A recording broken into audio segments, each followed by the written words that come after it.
Sean todos bienvenidos. Y en la reunión anterior compartimos la primera parte de estas enseñanzas en donde nos vamos a estar refiriendo a Jesús como el buen pastor. Y hablábamos acerca de por qué el Señor Jesús se llama a sí mismo el buen pastor. Y el día de hoy vamos a estar compartiendo la segunda parte y en ella me propongo responder a la pregunta: ¿por qué Jesús es el buen pastor? Ya vimos por qué se llamó a sí mismo, ahora vamos a ver por qué Él es el buen pastor. Y el propósito de esta enseñanza es que podamos aplicar en nuestra vida diaria el conocimiento que vayamos adquiriendo. O sea, podamos aplicar en nuestra vida diaria, en cualquier circunstancia en la que nos encontremos, el conocimiento que vayamos adquiriendo primeramente.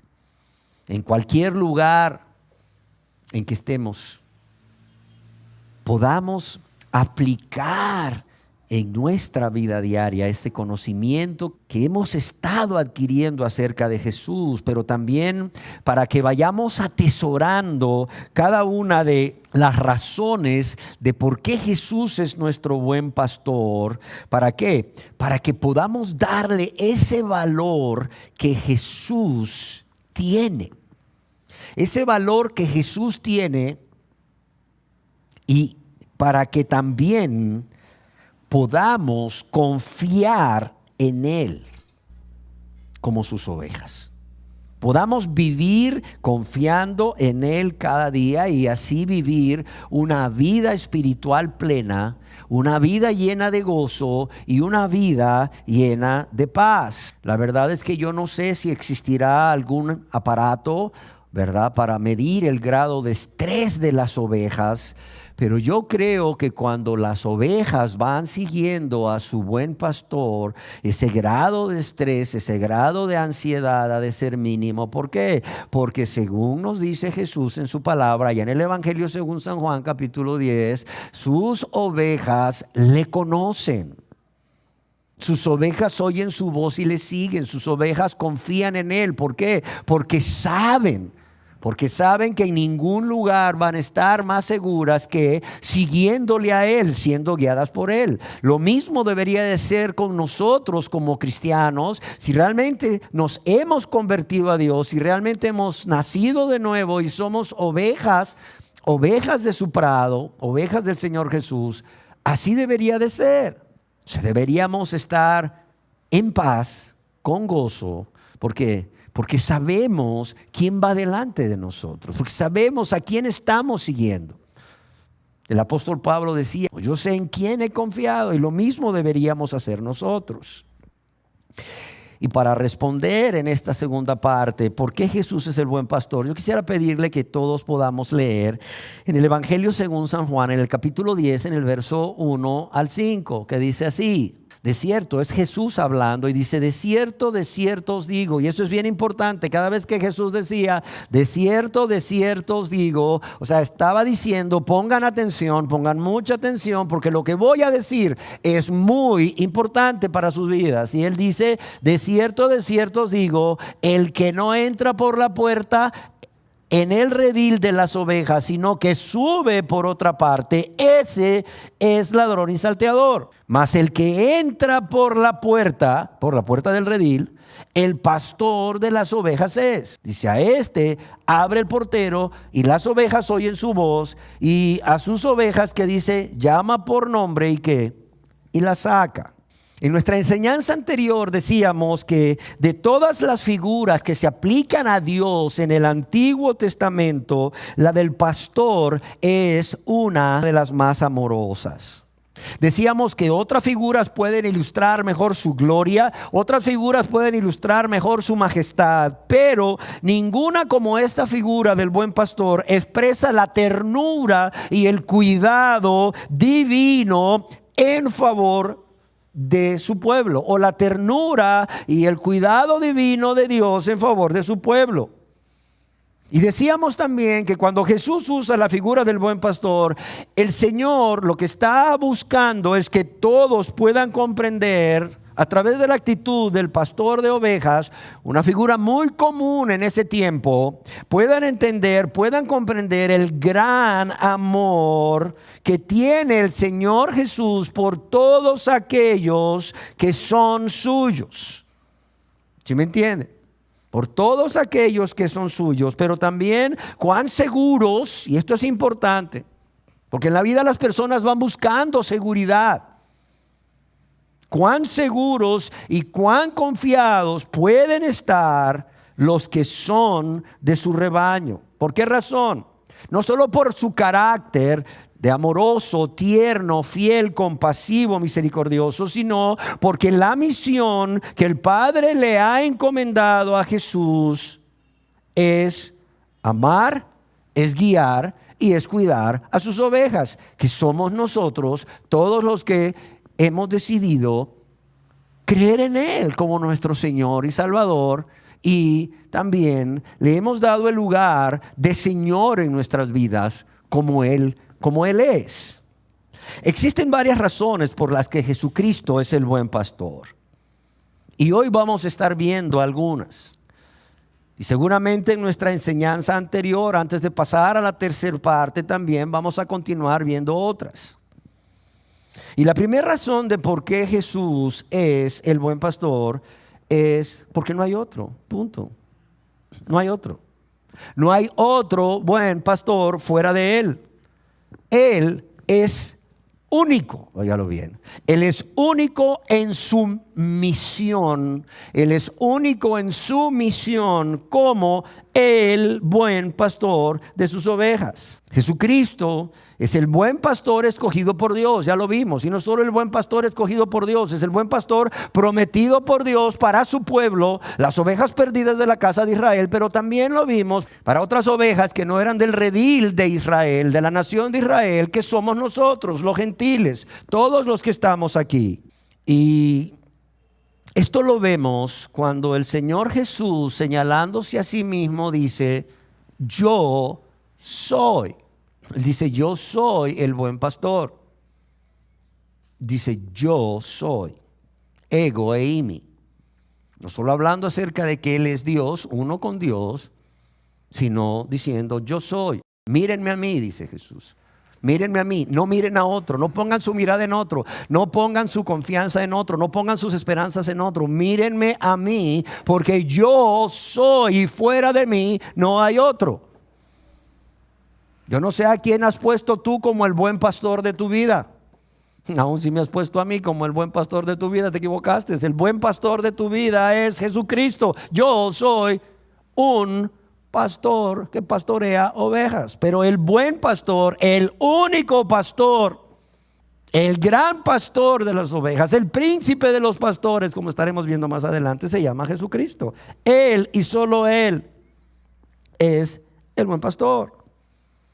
Ahora bien, Él ha dispuesto, por amor a las ovejas, llamar a personas que realmente son parte de su rebaño, son ovejas suyas, porque han nacido de nuevo primeramente, porque se han convertido y porque tienen el carácter de Cristo, porque reflejan el carácter de Cristo, porque reflejan el fruto del Espíritu Santo, por cuanto son llenos del Espíritu Santo y son llenos de sabiduría de Dios. ¿Para qué? Para pastorear el rebaño. Pero ojo, estos pastores, nosotros tenemos que dar cuentas al buen pastor. Y puede ser que el Señor haya llamado a muchos pastores para apacentar a sus ovejas, como hizo con Pedro.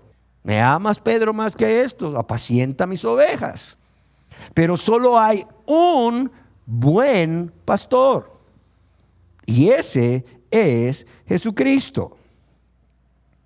Es importante hacer notar que ni Abraham, el padre del judaísmo, ni Mahoma, el padre del islamismo, ni Buda, el padre del budismo, ni ninguna otra de las personas que han sido elevadas al rango de dioses con D minúscula en las religiones orientales han dicho acerca de sí mismos de manera enfática: yo soy el buen pastor. Sino solamente el Señor Jesús. ¿Realmente tienes necesidad de que alguien te guíe y te conduzca en la vida? Dice Jesús, yo soy el buen pastor. Les decía como en la consejería familiar, o sea, mucha gente dice para el caso, esposas, es que no tengo un marido comprensivo, no tengo un marido que me guíe con amor y con ternura, que me escuche, que me entienda. Bueno, pues quizás estás casada y tu marido no es así. Pero dice Jesús, ok, no lo tienes porque no es convertido, pero conviértete a mí. Yo quiero ser tu buen pastor. Yo soy el buen pastor, el único. O sea, no pongas tus ojos en otro lado, pon los ojos en mí. Hijos que dicen, oiga, mire, es que la verdad ni mi papá ni mi mamá me guían con esa ternura, con ese respeto, con ese cuidado, con esa compasión, con ese amor, con esa paciencia. Bueno, hijos, ¿realmente quieren ser guiados de esa manera? Pues conviértanse a Dios, hagan de Jesús el buen pastor de sus vidas y luego empiecen a orar por sus padres y un día sus padres se van a convertir y un día sus padres van a ser como el buen pastor, porque el buen pastor va a morar en ellos y en ellas, ¿verdad? En su padre y en su madre por medio de su Santo Espíritu y entonces se va a reflejar a través de la vida de sus padres y de sus madres. Y entonces van a encontrar que van a ser pastoreados como el buen pastor los estaba pastoreando antes de que sus padres se convirtieran. Sí está claro. La segunda razón de por qué Jesús es el buen pastor, no solo porque es el único, sino porque es el bueno. Cuando el Señor dice yo soy el buen pastor, Él no está diciendo yo soy un buen pastor, sino que está diciendo el buen pastor. Él está diciendo literalmente, yo soy el bueno. ¿Y qué significa eso? Cuando Él dice yo soy el bueno, significa que Él es único, no solo en su misión, oiga bien. Es único no solo en su misión, sino que es único también en su carácter. El adjetivo en griego kalos que se usa aquí para bueno va más allá de describir el carácter moral del pastor. Si bien es cierto que describe el carácter moral del pastor, pero va más allá de describir ese carácter moral, porque nos habla de una cualidad. ¿Una cualidad de qué? De excelente en primer lugar. O sea, Él no solo es bueno, bondadoso, Él es excelente. Además, no solo es excelente, es sin comparación, es noble, es bello, es el ideal, es digno, es el escogido por Dios. De modo que bueno aplicado aquí al Señor Jesús, o el bueno como el Señor Jesús se lo aplica a sí mismo, no solo significa lo que es bueno interiormente, sino lo que es, además de ello, excelente, sin comparación, digno, pero también bello exteriormente. Él es bello, atractivo exteriormente. Como le llamaría a una persona, es la bondad innata. Alguien escribió, y es que no hay nadie como Él de fiel. ¿Sí me entienden? No hay nadie como Él de fiel. Pero no solamente no hay nadie como Él de experto para pastorearnos, no hay nadie. Pero también no hay nadie como Él de tierno, de amoroso, de compasivo. Y esto es algo que toda persona que ha nacido de nuevo, es decir, que se ha convertido a Dios y que es un verdadero hijo de Dios o una verdadera hija de Dios, debe recordar en todo momento, en todo lugar y en toda circunstancia. ¿Para qué? Para encontrar consuelo, para encontrar gozo, para encontrar paz, para encontrar dirección. ¿Dirección? ¿Ante qué? Ante las circunstancias que se nos presenten cada día. Él es no solamente el único, Él es el bueno. No hay nadie como Él. Y si Jesús es tu buen pastor, yo quiero decirte que estás en las mejores manos. Estamos en las mejores manos. Él es el buen pastor. No tienes que buscar a nadie más. No tienes que buscar a nadie más. Él es tu buen pastor. La tercera razón es porque además de ser el único y el bueno, Él no solo es el buen pastor, ya lo dijimos anteriormente, Él es el gran pastor de las ovejas y el príncipe de los pastores. Por cierto, el único buen pastor y el único gran pastor de las ovejas y el único príncipe de los pastores. Recordemos que en la Biblia no solo el Señor Jesucristo se llama a sí mismo el buen pastor, sino que también es llamado por sus discípulos el gran pastor de las ovejas y el príncipe de los pastores. Y ustedes dirán, ¿qué importancia tiene que el Señor Jesucristo sea el buen pastor, sea el gran pastor de las ovejas y sea el príncipe de los pastores? Mucha. En primer lugar, el que Jesucristo sea el buen pastor que su vida da por sus ovejas, que ha muerto por ellas en su lugar para recibir el castigo que ellas merecían recibir a causa de haber pecado contra Dios y su prójimo de manera consciente y voluntaria y egoísta, es lo que hace que Dios pueda salvar a esas personas y hacerlas ovejas de su rebaño. El hecho de que Él sea el buen pastor, que dio su vida por sus ovejas, es lo que hace o lo que permite que Dios pueda perdonarnos, salvarnos y hacernos sus ovejas.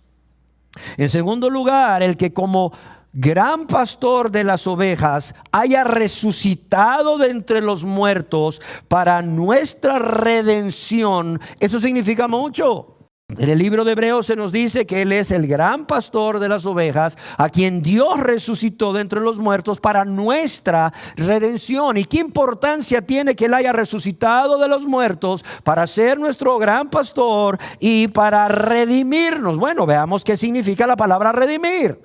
La palabra redimir significa comprar, y es un término que se usaba en aquel entonces para referirse al pago para liberar a un esclavo. En aquel entonces la esclavitud era muy común en el mundo conocido. Entonces la palabra redimir significa comprar. Y decíamos, es el término que se usaba para referirse al pago para liberar a un esclavo. Ahora bien, la aplicación de este término redimir, redención, con respecto al Señor Jesús como nuestro gran pastor que nos redimió, es que siendo nosotros esclavos, ¿esclavos de quién? Esclavos de Satanás, esclavos del yo, de nuestro yo, esclavos del pecado, esclavo de los deseos de los ojos, esclavo de los deseos de la carne y de la vanagloria de la vida y del mundo, Dios ha pagado el precio por nuestra libertad, un precio que nosotros no podíamos pagar. Nunca lo hubiésemos podido pagar, pero Dios ha pagado el precio por nuestra libertad. ¿Cómo? Ofreciendo la vida del Señor Jesucristo a cambio de la nuestra. Y esto es impactante. Piénselo. Dios ha pagado el precio por nuestra libertad, ofreciendo la vida de nuestro Señor Jesucristo a cambio de la nuestra. ¿Por qué razón? Óigalo bien. Porque nuestra redención solo puede ser posible a través de la sangre de Cristo. O sea, ninguno de nosotros puede ser redimido por buenas obras que haga. No. Ninguno de nosotros puede ser redimido por pertenecer a X o Y religión. Olvídese de eso. Amén. Aún ninguno de nosotros puede ser redimido por hacer la oración del penitente o del pecador o de aceptar a Cristo, ya sea que pase al frente o ahí en su lugar o donde sea. Si no hay una convicción de pecado, si esto no va acompañado de un verdadero arrepentimiento y una fe bíblica en el Señor Jesucristo como su Señor y Salvador. Y digo fe bíblica, ¿por qué? Porque hasta los demonios creen y tiemblan. Pero muchas personas que repiten esta oración de aceptar a Cristo, que dicen creer, ni siquiera tiemblan, o sea, ni siquiera llegan a la fe de los demonios. La fe bíblica es la fe que está basada en un conocimiento bíblico, pero también es una fe que confía, pero también es una fe que obedece. De modo que podemos definir fe como confianza obediente. El fruto de haber creído para salvación y el fruto de ser salvos es uno.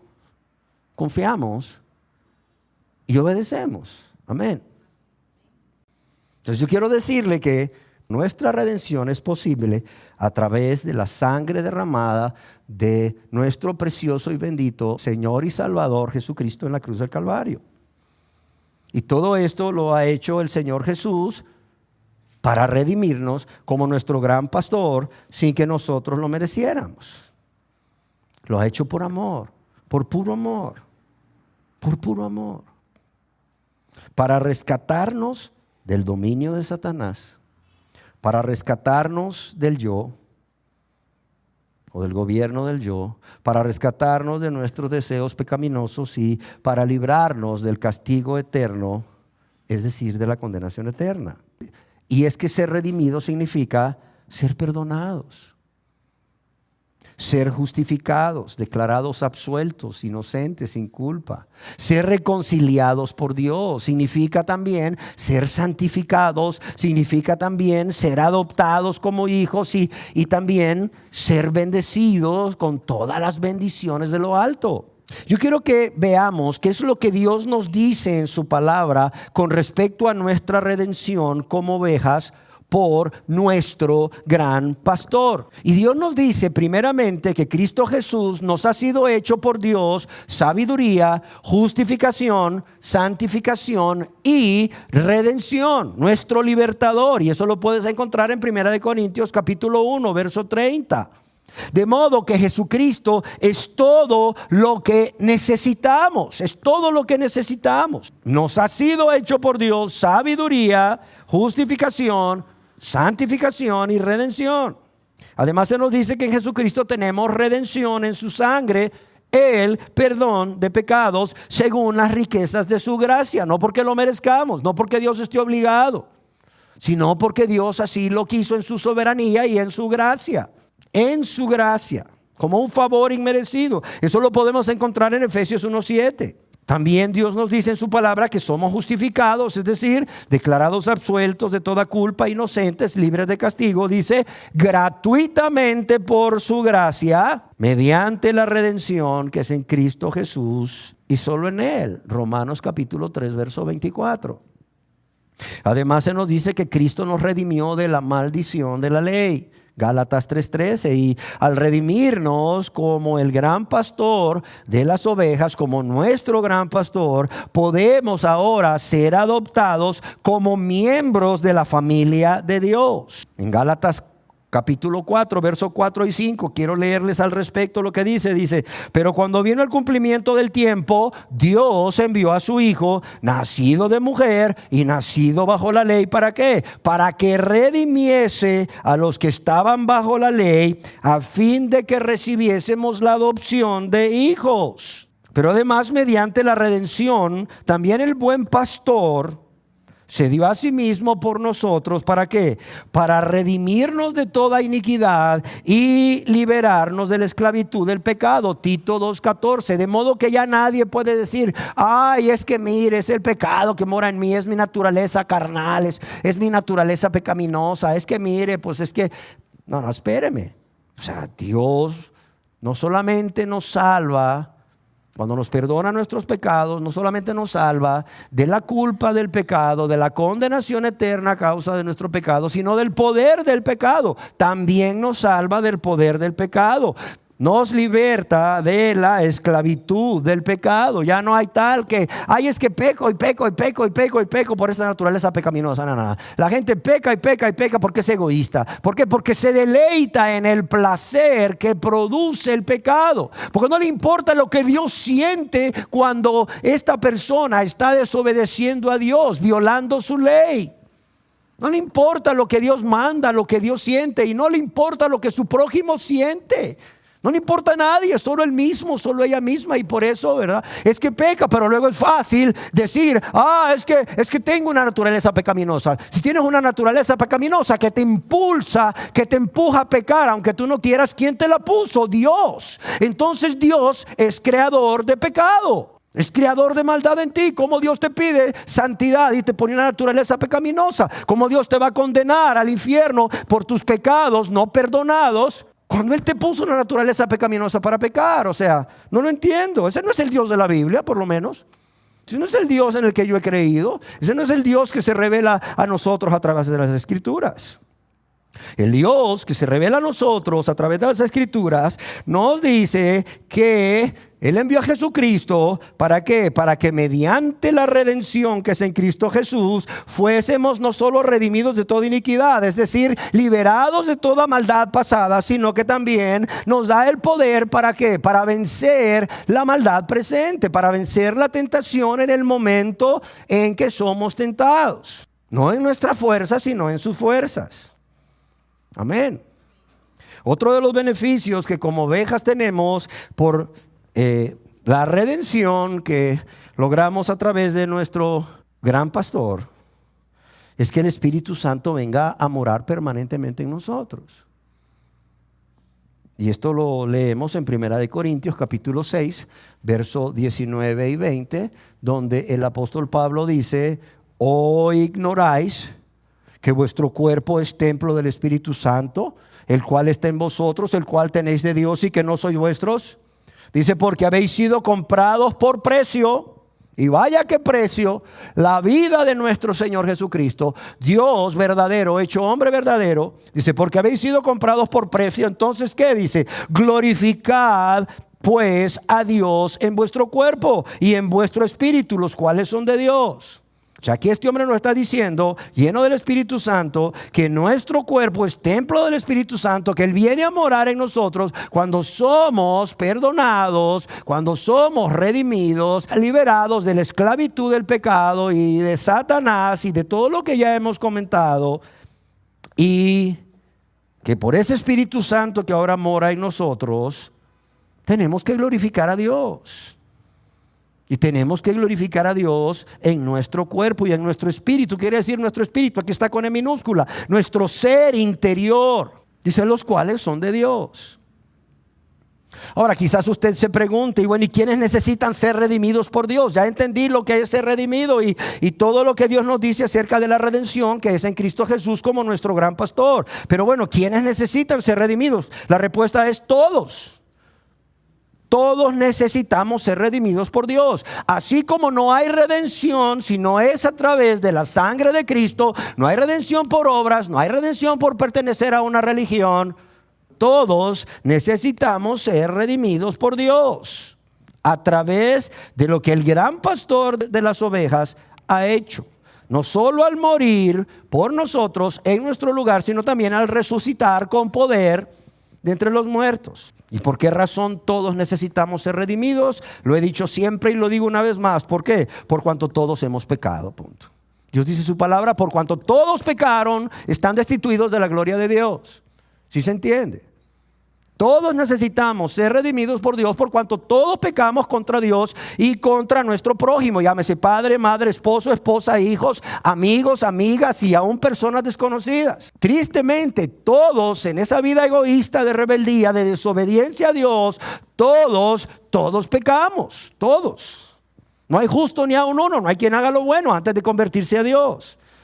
Y por esa razón es que todos necesitamos ser redimidos. Gracias a Dios que nuestro gran pastor murió y resucitó. ¿Para qué? Para redimir a todos los que en Él creyesen. Amén.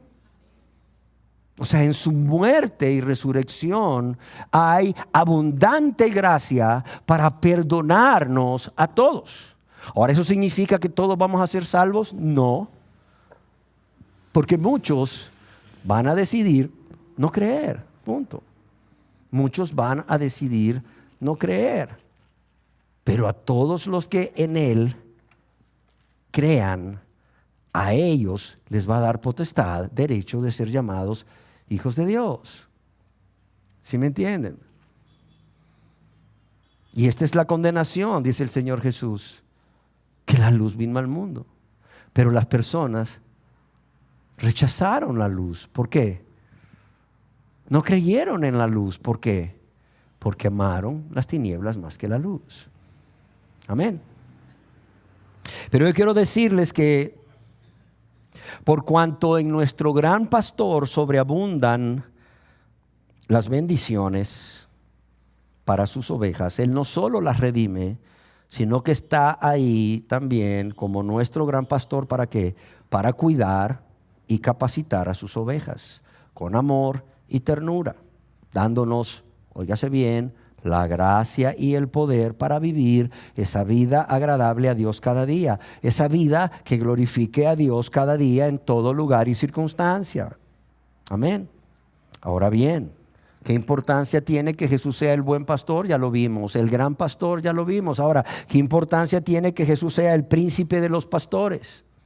Bueno, tiene la importancia que un día, oiga bien, cuando nadie lo sabe, solo el Padre lo sabe, un día Él va a venir por segunda vez a esta tierra por sus ovejas. ¿Para qué? Para reunirse con ellas, pero también para darles amplia recompensa. ¿Por qué? Por su amor y fidelidad, pero también por toda lágrima, por toda prueba, por todo sufrimiento que hayamos experimentado aquí en la tierra. ¿Por qué razón? Por mantenernos fieles a su nombre, a su causa, a su palabra, y por amarlo a Él más que a nosotros mismos. Amén. Y es así como en la Biblia vemos al Señor Jesús como el buen pastor en el Salmo 22. También lo vemos como el gran pastor en el Salmo 23. Pero también lo vemos como el príncipe de los pastores en el Salmo 24. Ahora, la cuarta razón de por qué Jesús es nuestro buen pastor es porque es el dueño amoroso de sus ovejas. Jesús nos dice en el Evangelio según San Juan, capítulo 10, verso 3, que a sus ovejas llama por su nombre. Dice que a sus ovejas llama por su nombre. Pero también ahí mismo en el Evangelio según San Juan, en el capítulo 10, en el verso 4, Él nos dice, nos afirma, para que nadie tenga duda, dice, y cuando ha sacado fuera todas las propias, es decir, todas sus ovejas. Y en el Evangelio según San Juan, capítulo 10, verso 14, dice, yo soy el buen pastor y conozco a mis ovejas. Yo soy el buen pastor, dice, y conozco a mis ovejas. O sea, esto nos está hablando de propiedad. Entonces, por eso la cuarta razón de por qué Él es el buen pastor es porque Él es el dueño amoroso de las ovejas. O sea, Él no es el asalariado o la persona que se contrata para cuidar a las ovejas. Él es el dueño de las ovejas. Y a diferencia de muchos pastores en Israel que no eran los dueños de sus ovejas, sino que eran asalariados, es decir, personas a quienes el dueño contrataba para cuidar sus ovejas, y por cierto, a quienes no les importaban las ovejas, razón por la cual eran descuidados y no mostraban diligencia o interés al llevar a cabo su labor, y cuando venían venir al lobo o algún otro depredador como un oso, huían, dejándolas abandonadas, expuestas a ser devoradas. El Señor Jesucristo, como dueño de las ovejas, es aquel a quien las ovejas conocen y oyen y siguen, pero también es el que no solo se preocupa por el cuidado de ellas, llevándolas siempre a buenos pastos, a verdes pastos y junto a aguas de reposo, sino que también se encarga de protegerlas de todos los peligros, pero también de disciplinarlas. Ojo, también se encarga de disciplinarlas cuando se le descarrían. ¿Y por qué las disciplina? Por amor. Porque busca lo mejor para la vida de esas ovejas. La disciplina para asegurarse que no vuelvan a descarriarse, porque en ningún lugar van a estar más seguras que junto a Él, siendo guiadas por Él y siendo protegidas o cuidadas por Él.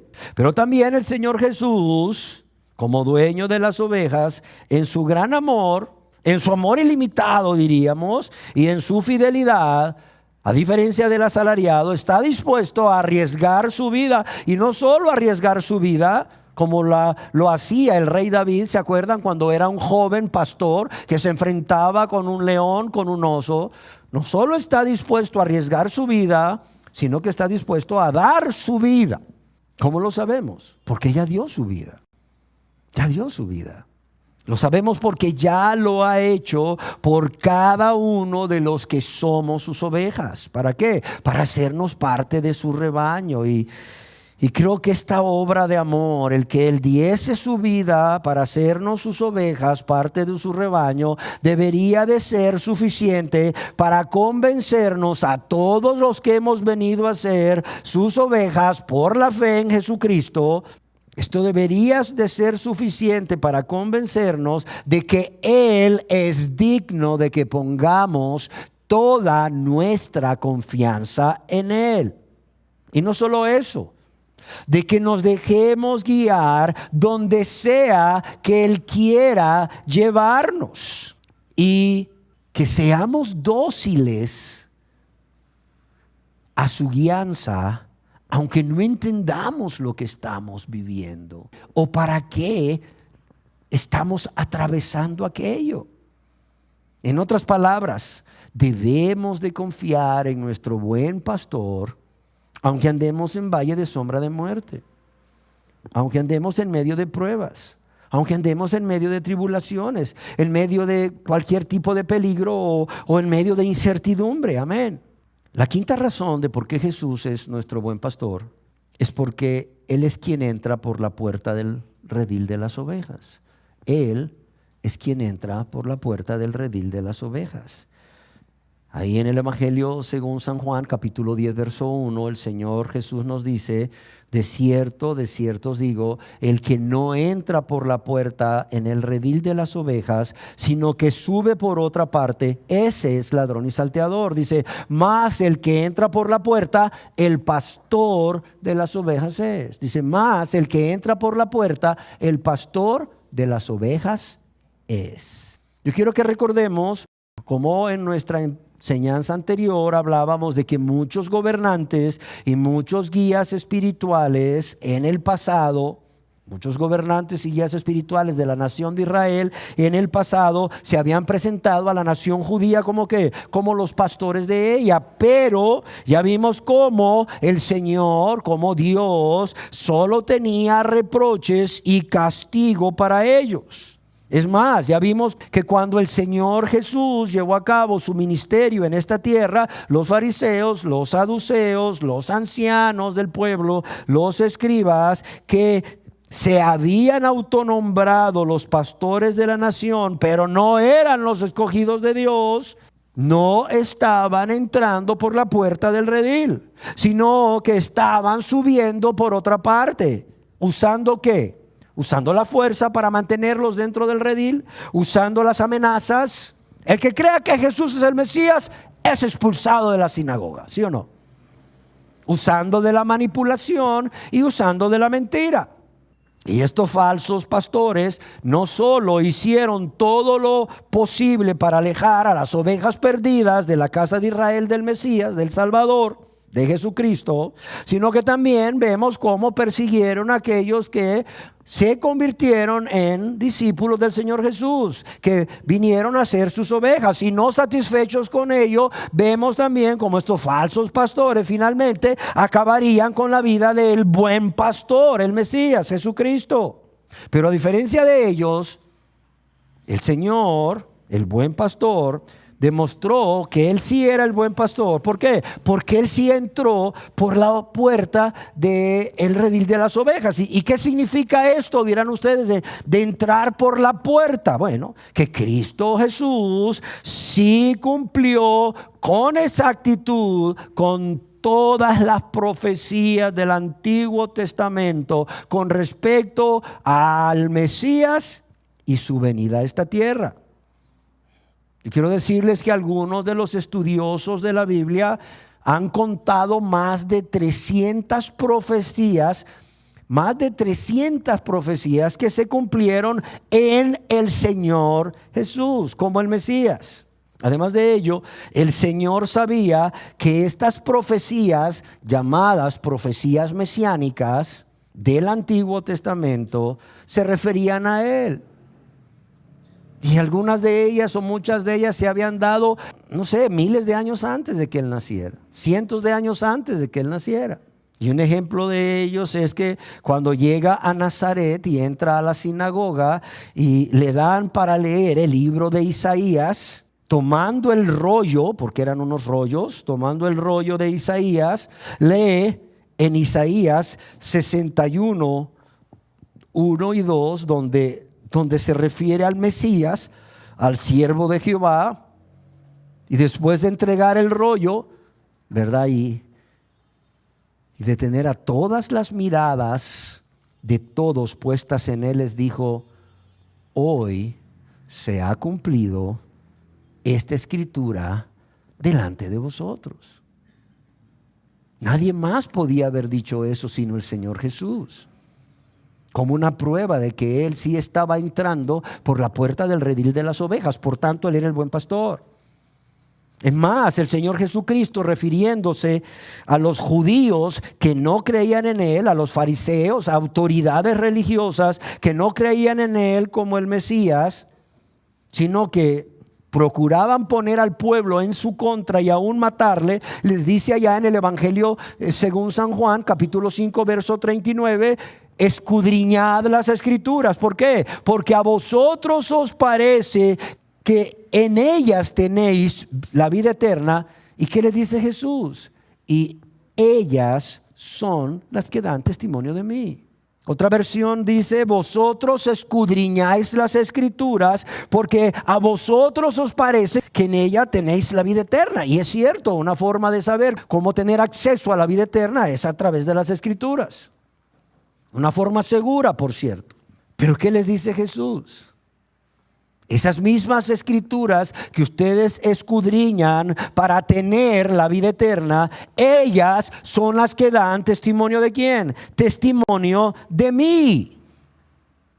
Todas ellas no hacen otra cosa más que profetizar mi venida como el Mesías, como el Cristo, como el enviado por Dios, como el buen pastor enviado por Dios. Entonces así vemos cómo Jesús es el buen pastor, porque es quien entra por la puerta del redil de las ovejas. Él es el ungido, Él es el que fue puesto aparte por Dios, el señalado por Dios, el enviado por Dios para ser quien, el Mesías, el Cristo, el Salvador y el único y verdadero buen pastor. Y la sexta razón, y si todas me encantan, esta me gusta más, es porque conoce bien a sus ovejas y las llama por su nombre.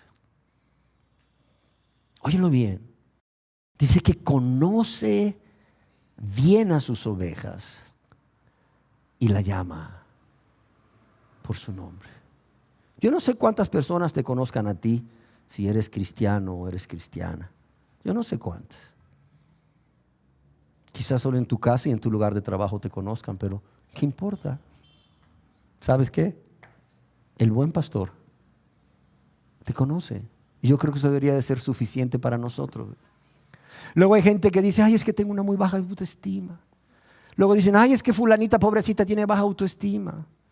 Pero pobrecita, ella ahí siempre compadeciéndose, viéndose de menos.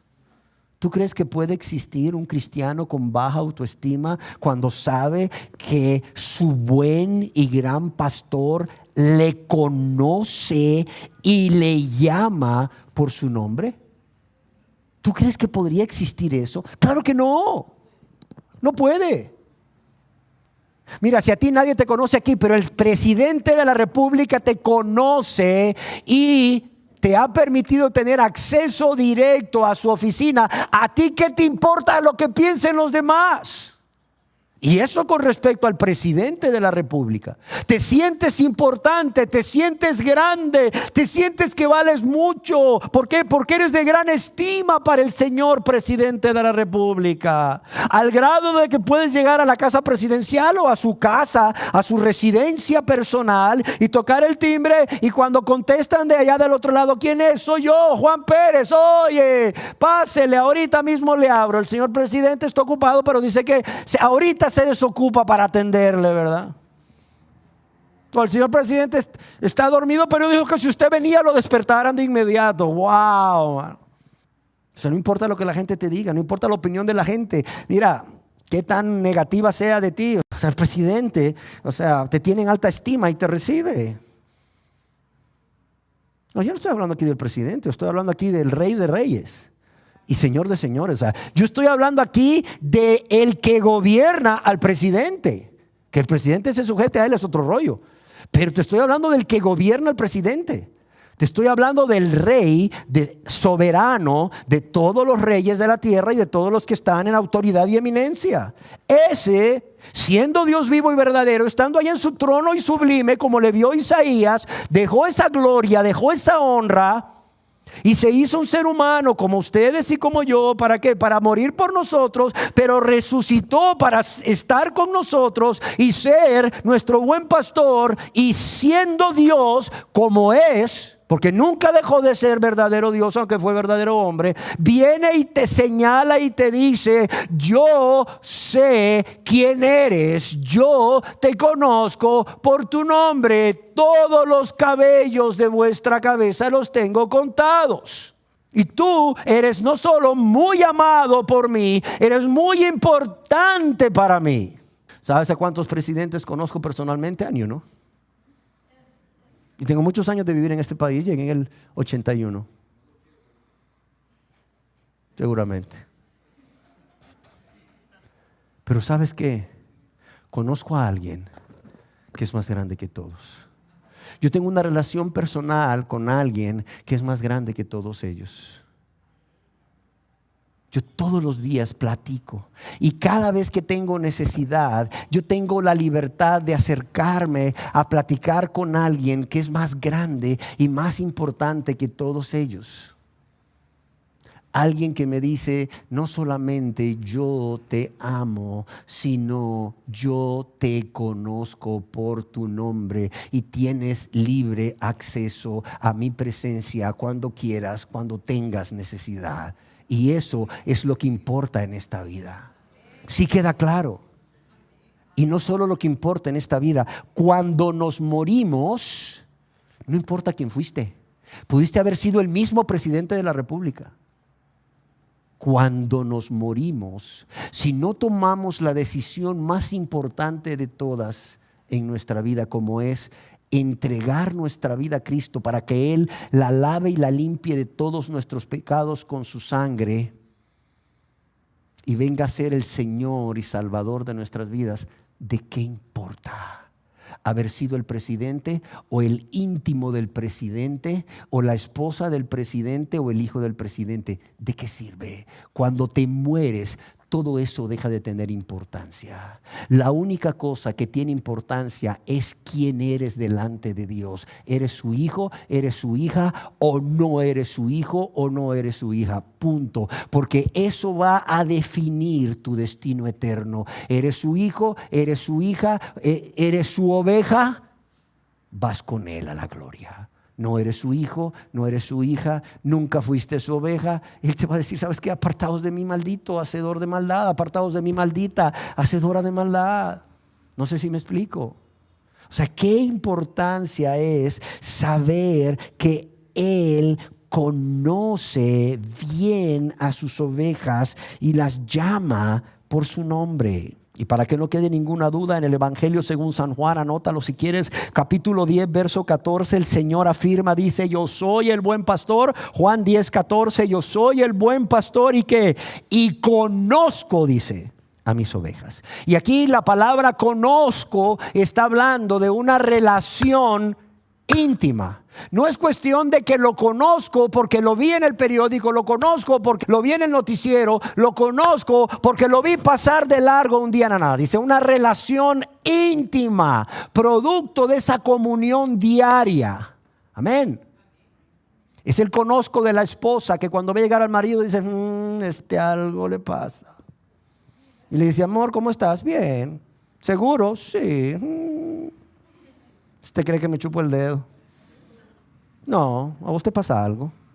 Y el marido, sí es cierto, viene atravesado por algo y no le quiere decir para no preocuparla. Y cree que la va a engañar. Mentira. Son 10 años de casado, son 10 años de convivir. O sea, 24 horas, 7 días a la semana, 365 días del año. ¿Sí me entiendes? Con él y con ella te acuestas, te levantas. O sea, mira, si no me quieres decir qué te pasa, es rollo tuyo. Pero que algo te pasa, sí te pasa. Y al rato el marido le dice: ¿sabes qué? Si tenías razón, me pasa.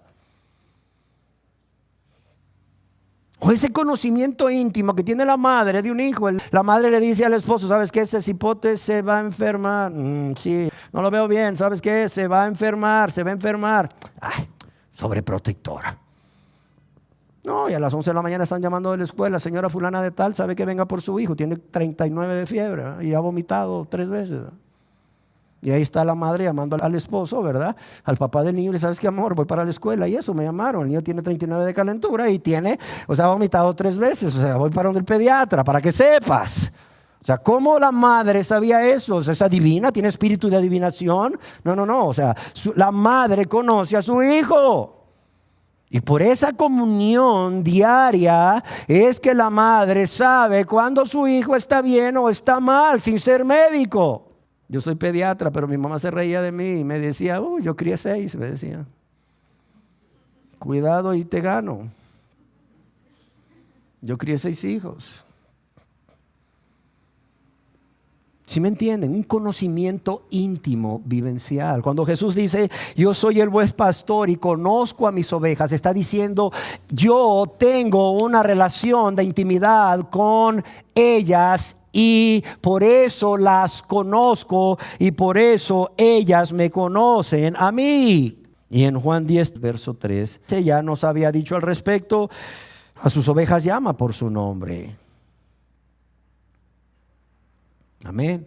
Ahora yo quiero recalcar que esta comunión diaria entre el buen pastor y sus ovejas, entre Cristo y su pueblo, es una unión que solo pueden experimentar aquellas personas que realmente han nacido de nuevo a través de un verdadero arrepentimiento y una sincera confesión de pecados a Dios y una sincera súplica de perdón a Dios o una súplica de perdón a Dios de corazón por todos los pecados cometidos contra Él y aquellas personas que son su prójimo. Pero también son personas que además de arrepentirse y confesar sus pecados y suplicar perdón, han confiado en el Señor Jesús como su único y suficiente Salvador de sus vidas. Y amados, por cierto, es este conocimiento mutuo lo que hace que la oveja confíe en el Señor. Y yo debo decirles que cuánto consuelo debe darnos a nosotros como ovejas el que Jesús, como nuestro buen pastor, conozca a todos los creyentes. Él sabe cuáles son sus nombres, Él sabe dónde viven, Él sabe qué circunstancias le rodean, Él sabe qué sentimientos les agitan, qué sufrimientos los afligen. Él conoce sus pensamientos, sus deseos, Él conoce sus motivaciones, es decir, las intenciones de su corazón más profundos. Él conoce sus dudas y conoce sus pruebas y sus tentaciones. Y cuando algo que no te agrada te agarra desprevenido, no creas que es que Dios se descuidó, que el buen pastor se descuidó. No, es que Él lo está permitiendo por amor, para enseñarnos algo que no hubiéramos aprendido si no hubiese sido así. El rey David expresó este asombro por el conocimiento que Dios tiene por cada uno de sus ovejas en el Salmo 139, verso 1 y 6. Y yo quisiera que lo leyéramos todos juntos, para que veas el grado de conocimiento que tiene el buen pastor por sus ovejas. Y David lo sabía, porque él estaba seguro de que Dios tenía ese grado de conocimiento por él. Dice, oh Jehová, tú me has examinado y conocido. Miren lo que dice, tú has conocido mi sentarme y mi levantarme. Has entendido desde lejos mis pensamientos. Has escudriñado mi andar y mi reposo. Y todos mis caminos, dice, te son conocidos. Todos mis caminos te son conocidos. Pues aún no está la palabra en mi lengua. ¿Y qué? He aquí, oh Jehová, tú la sabes toda. Detrás y delante me rodeaste. Y sobre mí pusiste su mano. Dice, tal conocimiento es demasiado maravilloso para mí. Alto es. No lo puedo comprender. Y como alguien escribió, la realidad es que un conocimiento así podría resultar aterrador para muchos. Pues ante la mirada penetrante del omnisciente, ¿quién podrá mantenerse tranquilo? ya que esa mirada discierne todo lo que es pecaminoso en los pensamientos, en los sentimientos, en los deseos y en las intenciones del corazón, pero también en la conducta de cada ser humano. Otro escritor bíblico se hacía la misma reflexión que David y en el Salmo 133 escribió al respecto: Dios, si mirares a los pecados, ¿quién, oh Señor, podrá mantenerse? ¿Quién podrá mantenerse delante de tu presencia? Sin embargo, vemos que cuando el rey David escribió este salmo, vio en este conocimiento de Dios no un motivo de temor, no una razón para alejarse de Él, sino por el contrario, un motivo para admirarlo. Un motivo para admirarlo de manera reverente, como si exclamase: Dios, ¿cómo es esto posible? ¿Cómo es esto que tú me conozcas tanto, tanto, tanto? Claro, es que Él nos conoce porque Él nos creó, ¿sí o no? Dice, tú me formaste en el vientre de mi madre, me encanta. Tu embrión, dice, vieron mis ojos, dice. ¿Sí o no? Pero también Él nos conoce porque un día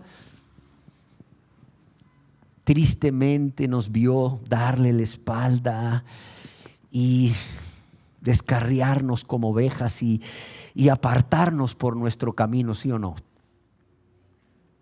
Y Él nos vio y le dolió seguramente. Pero también Él nos conoce porque un día, así como nos vio irnos, nos vio venir. Nos vio venir con un corazón contrito y humillado, ¿sí o no? Reconociendo quién éramos, pecadores. Reconociendo nuestros pecados por nombre, porque los pecados tienen nombre. Reconociendo que habíamos pecado contra Él y con nuestro prójimo, y reconociendo que lo habíamos hecho porque éramos egoístas, punto. Porque éramos malvados, perversos, ingratos, rebeldes. Pero también Él nos vio cuando le confesamos nuestros pecados a Él. Y le confesamos nuestros pecados con esa firme determinación de no volver a cometerlos con su ayuda. Amén.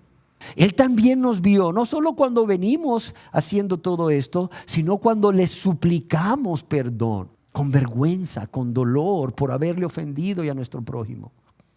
Y Él nos conoce porque nos vio cuando creímos que Jesús, al morir en la cruz, Él había recibido el castigo que nosotros debíamos recibir.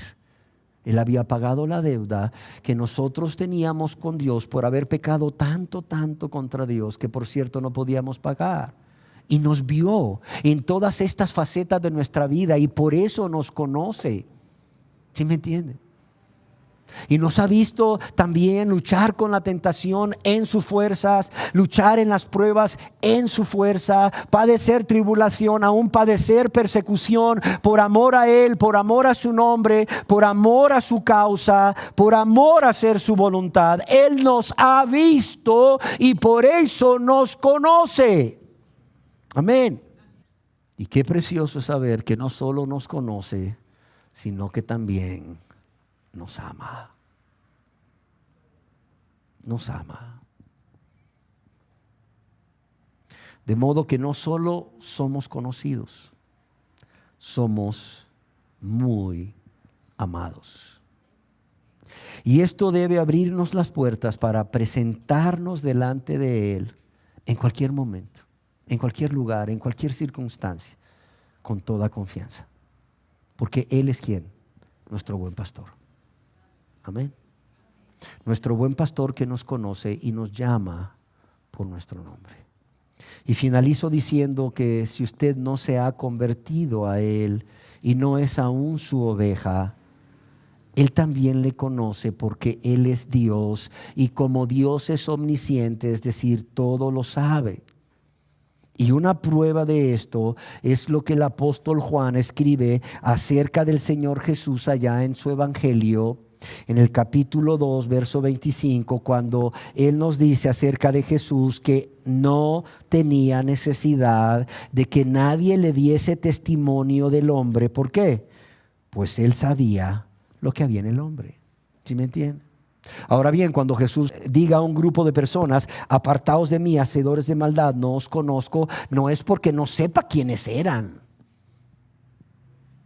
¿Por qué? Porque aquí se nos dice que Él no tiene necesidad de que nadie le dé testimonio del hombre, porque Él sabe lo que hay en el hombre, y la Biblia no se contradice. Lo que Jesús les está diciendo cuando le dice apartados de mí no os conozco es: ustedes y yo nunca tuvimos esa relación de amistad íntima. Sé quién son, pero nunca tuvimos esa relación de amistad íntima. ¿Sí me entienden? Yo sé quién es el presidente. Yo sé quién es la primera dama, yo sé quién es el presidente de la nación norteamericana y su esposa, pero si ustedes me preguntan, ¿usted tiene una relación de amistad íntima con él? No, es lo mismo. O sea, cuando el Señor Jesús está diciendo, apartados de mí, no os conozco, hacedores de maldades, porque amaron seguir haciendo sus maldades más que a mí, nunca tuvimos esa relación de amistad. Nunca. Pero sí sé quién eran. Claro, sí sé quién eran. Cuidado. Y amados y amadas que aún no se han convertido a Él y aún no son sus ovejas, por cuanto Él conoce vuestra condición espiritual y por cuanto Él sabe cómo van por el camino ancho que lleva a la perdición, es que Él en su gran amor, en su gran amor, y porque no quiere que ustedes sean condenados, es que les ha traído a este lugar. Ustedes no están aquí por casualidad. Dios no es un Dios de casualidades. Les ha traído a este lugar para enamorarles y decirles: miren, yo soy el buen pastor, yo soy el gran pastor, yo soy el príncipe de los pastores. Por estas razones es que yo soy el buen pastor y quiero ser su buen pastor. Quiero ser su buen pastor. Y es así como hoy nuevamente les hace la invitación de venir a Él para convertirse a Él a través de un verdadero arrepentimiento y una súplica de perdón a Dios, confiando en la persona de Jesucristo como su único y suficiente y necesario Salvador. Amén. Cerremos nuestros ojos. Gracias, Señor Jesús. No solo porque dejaste el cielo y la gloria para morir por nosotros en esa cruz, para salvarnos de la condenación eterna, de la culpa del pecado y del poder del pecado, sino también para redimirnos. Pero también gracias porque resucitaste para ser nuestro buen pastor. Porque tú sabías que además de ser perdonados, íbamos a necesitar de tu presencia, de tu compañía, de tu cuidado, de tu protección, de tu dirección cada día. De modo que no solo has venido a ser nuestro Señor y Salvador, sino también nuestro gran pastor. Y quieres ser el Señor y Salvador y gran pastor de aquellos que aún no han rendido su vida a ti. Yo te ruego, Señor, que esta enseñanza en la vida práctica atraiga a ti a los que aún no se han convertido, pero también atraiga aún más a ti aquellos que ya nos hemos convertido, para confiar más en ti, para enamorarnos más de ti, para vivir más para ti, para depender más de ti, para gozarnos más en tu presencia. Padre, yo te lo ruego en el nombre de tu Hijo amado Jesús. Amén.